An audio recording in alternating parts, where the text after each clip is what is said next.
telling you all some of my favorite study tips and note-taking tips because they're a part of school. These tips should help you get good grades and do well in school in general. So with all that being said, let's get started. My first tip is a test-taking strategy. So if you know you have a big test on a certain day in a certain class, then make sure that you show up for that class early so you have time to review your notes.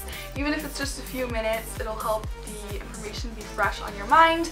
And then once you get the test, write down all of the key points that you might forget that you just memorized. Like if there's any formulas or anything that you have to have memorized, write those down, because I don't know about you guys, but while I'm taking a test, if it's really long, all the information can get crammed in my brain and then it's hard to remember stuff. My next tip is to study for 15 minutes every single day.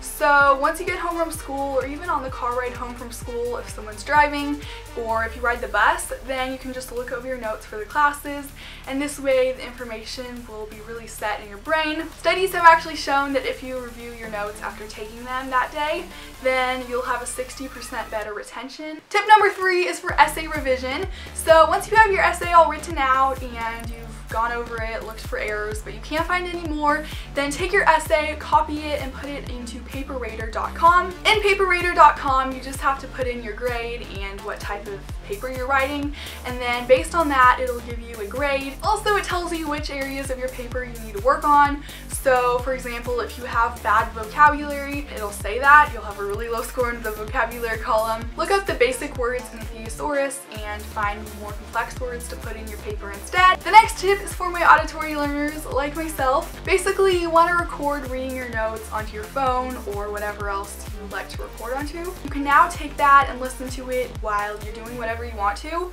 So it's kind of like multitasking. You can be cleaning your room, or if you can't be doing something while you're studying, then just sit down and listen to the notes being read aloud. Another good time to listen to the notes is right before you go to bed. The next tip is for writing essays. Essays are not the most fun things ever, especially when you have to write about something that is really boring that you care nothing about. And yeah. But anyways, when you do have to write an essay, I would recommend writing the 3 body paragraphs first, then the introduction paragraph, and then the conclusion. When you write the body paragraphs first, then you know what the article is about, so you can go back, write the introduction to introduce the paper, and then rewrite the introduction as the conclusion. I have another tip for taking tests, and you guys probably already know this one, but that is to never, no matter what, do not leave an answer blank. Sometimes teachers give credit for showing your work, so if it's math, then make sure you're just showing your work even if you don't really know how to solve the problem. Try your best. Number 7 is while you're studying for finals, make a checklist of everything that you need to study. I always do this just because I have a lot of different things that I want to study. My list of things I need to look over typically includes my notes, textbook pages I read, assignments that I did, PowerPoints, videos I found online about the topics.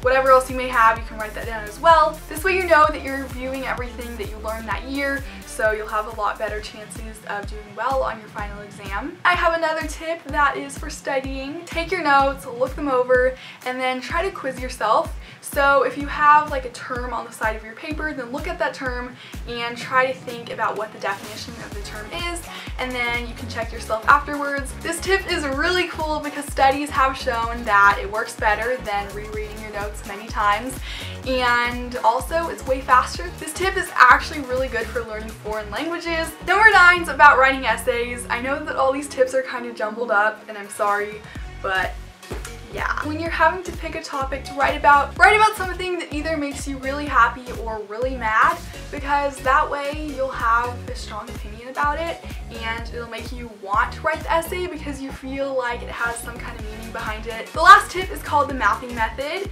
and it's for taking notes. It's basically a visual representation. On the top of the paper, draw a bubble and write in main topic, and then have that bubble branch out to 2 other bubbles that say subtopic number 1 and subtopic number 2. These need to branch down to the key details about the subtopic. After that, draw extra connecting bubbles that give points to the topic. That was my whole study tips video. Thank you all so much for watching. I really hope that this gave you some good tips for the school year so you can conquer it. But yeah, I love you all so much, and I will see you in my next video. Bye! I think camera's set up. I think we're good. I think everything is going good.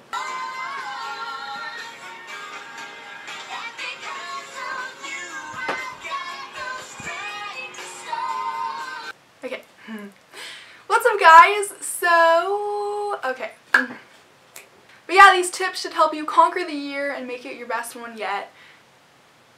Well, I can't really guarantee that, but if you put in the work, it can be the best year yet, you know? Yeah. But yeah, these should help you conquer this year, conquer life,